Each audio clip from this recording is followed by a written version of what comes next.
Hello YouTube people, কী অবস্থা সবার? কেমন আছেন সবাই? আশা করি আপনারা সবাই অনেক বেশি ভালো আছেন।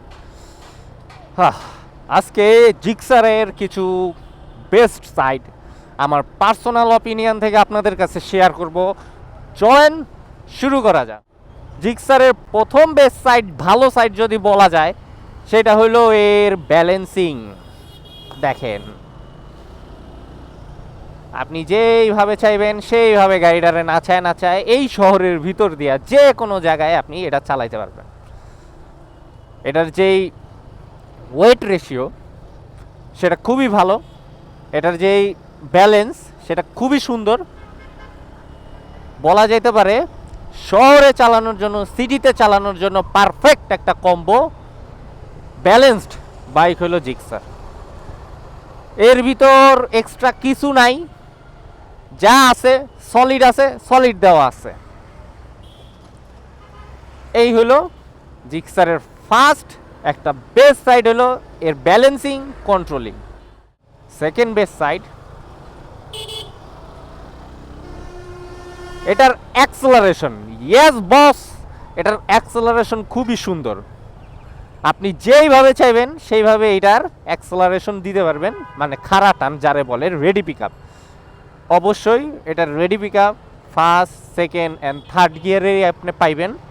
ফোর্থ গিয়ারে আপনার এটা জাস্ট লিনিয়ারভাবে একটা গতি উঠবো। ফিফথ গিয়ারেও যা, মানে খুব বেশি পাইবেন না, কিন্তু ফার্স্ট, সেকেন্ড অ্যান্ড থার্ড গিয়ারে আপনার সিটিতে যতটুকু চাই ততটুকু আপনি প্রপার ডেলিভারি পাবেন। আর এটার যেই বডি টু ওয়েট রেশিও, মানে পাওয়ার টু ওয়েট রেশিও, এটা খুব সুন্দর হওয়ার ফলে এটার ব্যালেন্সিংটা এত সুন্দর। থার্ড যেই বিষয়টা আমার কাছে ভালো লাগছে, থার্ড বিষয়টা হইল এটার ব্রেকিং। হ্যাঁ ভাই, এটা সিঙ্গেল ডিস্ক হইলেও এটার ব্রেকিং পিছনে ড্রাম ব্রেকের সাথে যথেষ্ট ভালো। এটার যে ডুয়েল ডিস্ক ভেরিয়েন্ট জিক্সারের, ভাই ডুয়েল ডিস্ক ভেরিয়েন্ট জিক্সারের খুবই জঘন্য। মনে হয় পিছনের ব্রেক ধরলে যে যাইতেই আছে তো যাইতেই আছে তো যাইতেই আছে, যাইতেই থাকে, এটার থামে না। বিশেষ করে ডুয়েল ডিস্কে পিছনের ব্যাক যেই ব্রেকটা আছে, নিশিনেরই একটা ক্যালিপার দেওয়া, সিঙ্গেল পিস্টনের ক্যালিপার, কিন্তু কেন যে এত পচা সেইটা আর বুঝতে পারি না। যদি পিছনের ব্রেকটা ইমপ্রুভ করে যদি সামনের ব্রেকের সাথে ব্যালেন্স করা যেত, জিক্সারের ব্রেক এই সেগমেন্টে জোস একটা পারফেক্ট কম্বো হইতো, কিন্তু সেটা হয় নাই এর ড্রাম ব্রেকের কারণে আর পিছনের ওই দুর্বল ডিস্ক ব্রেকের কারণে। কিন্তু সামনের যে ব্রেকিং বাইটটা আছে, সবাই বলে এটা একটু হার্ড। হ্যাঁ ভাই, এটা একটু হার্ড, এটা এফজেডের মতো ওই রকম পাইবেন না, কারণ এটার নেচারটাই এমন। যদি আপনি হার্ড করে ধরেন ব্রেক হার্ড হইব। যদি ব্রেক আপনি, ভাই ব্রেক জিনিসটা হলো নিজের ভিতর। আপনি ব্রেক ধরা একটা স্কিল, এই স্কিলটা আপনার ডে বাই ডে গ্রো করতে হইব, নাইলে প্যানিক ব্রেক বা যে কোনো ব্রেক হোক আপনার চাকা স্কিড কাটবো, বা এমনিতেও ব্রেক করলে আপনার স্কিড কাটবো। সো সবসময় ট্রাই করবেন 2 আঙ্গুল দিয়া বা 3 আঙ্গুল দিয়া ব্রেক করতে, কারণ 2 আঙ্গুল আর 3 আঙ্গুল ব্রেকের যে প্রেশার, সেটা কখনো আপনার 4 আঙ্গুল ব্রেকের প্রেশারের মতো এক হইব না। এটা হইলো ব্রেকের সাইডটা গেল। ওর যে সাইডটা বলতে চাই সেটা হইল জিক্সারের কমফোর্ট।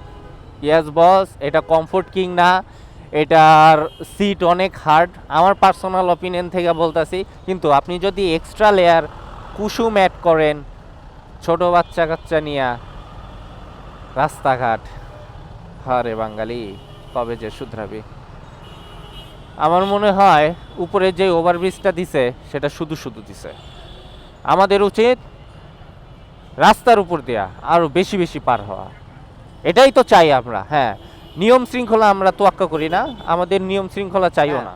আপনি যদি এক্সট্রা লেয়ার কুসুম অ্যাড করতে পারেন, দেন আপনি এটার সিটটা থেকে কমফোর্ট পাইবেন। আদারওয়াইজ আপনি এই সিটটা থেকে কমফোর্টের কও পাইবেন না, কারণ আপনার পাছা ব্যথা হয়ে যাব কিছুক্ষণ রাইড করার ফলেই, আর এটাই সত্যি কথা। তা যাই হোক, কিন্তু সিটিং পজিশন খুবই সুন্দর। আপনারা শর্ট হাইটেরও যদি কেউ থাইকা থাকেন, খুব ভালো সিটিং পজিশন পাইবেন, এটা নিয়ে কোনো সন্দেহ নাই। কারণ আমি প্রায় 6 ফিটের কাছাকাছি, আমি নিচেতে, মানে জিক্সারের যে গ্রাউন্ড ক্লিয়ারেন্সটা সেটা বেশ ভালোই আছে, এটা খারাপ না। খুব শর্ট হাইটের রাইডার হইলেও আপনারা বেশ চমৎকারভাবে আপনারা এটার উপর বসে থাকতে পারবেন। আর সিটটা যেহেতু একটু হার্ড, যদি এক্সট্রা কুশনিং করে নিতে পারেন সেই ক্ষেত্রে দেখা যেতে পারে একটা মানে আরামদায়ক যে রাইডিংয়ের এক্সপিরিয়েন্স ফিল সেইটা আপনারা পাবেন। দেন পঞ্চম বিষয় গাড়ির দিকে না যাই, পঞ্চম বিষয় হলো ব্যক্তিগত দিক। সেটা হলো আপনি গাড়িটা চালায়া বেশ মজা পাইবেন, সোজা বাংলা কথা। ইয়েস বস, আপনারা এই বাইকটা রাইড করার সময় আলাদা রকম একটা মজা পাবেন। এটা একটা মিড রেঞ্জের বাইক হিসেবেও এটার যে টর্ক, একটা পাওয়ার ডেলিভারি করার যে একটা মানে ক্ষমতা, এটা জোস, মানে এরা বলার ভাষা রাখে না। এই দিক দিয়ে আপনি স্যাটিসফাই থাকবেন।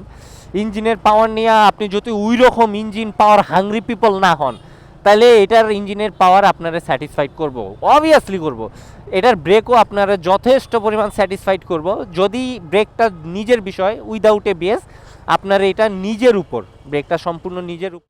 ব্যালেন্স জিক্সার গাড়ির টপ নচ।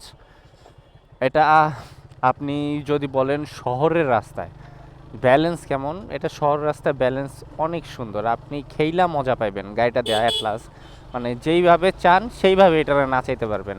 আপনি যদি স্কিল্ড পারসন হন তাহলে আপনি বুঝবেন যে এই গাড়িটা দিয়া সবচেয়ে সর্বোচ্চ বেস্ট একটা পটেনশিয়াল বের করে নিয়ে আসতে পারবেন।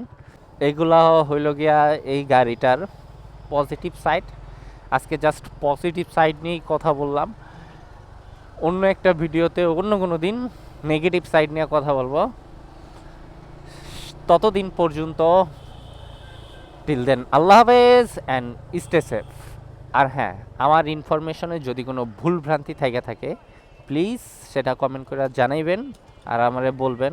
As a new content creator হিসেবে I will try to improve myself day by day. আর এর জন্য আপনাদের যেই অপিনিয়নটা আছে সেটা আমার জন্য খুবই খুবই খুবই খুবই গুরুত্বপূর্ণ, কারণ আপনাদের অপিনিয়ন ছাড়া আমি বুঝবো না যে কোনটা ভালো করতেছি কোনটা খারাপ করতেছি।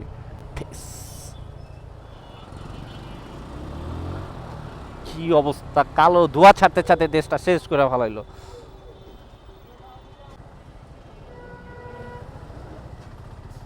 এই রকম কালো ধোঁয়া নিঃশ্বাস নেওয়া কষ্ট হয়ে যায়। এই সকল কালো ধোঁয়া যদি আপনার ভিতরে যায়, আপনার মানে আমার নিজের সাথে ঘইটা যাওয়া ঘটনা, মানে মনে হয় ভিতরটা পুইরা যায়, মানে নিঃশ্বাস নেওয়ার মতো অবস্থা থাকে না।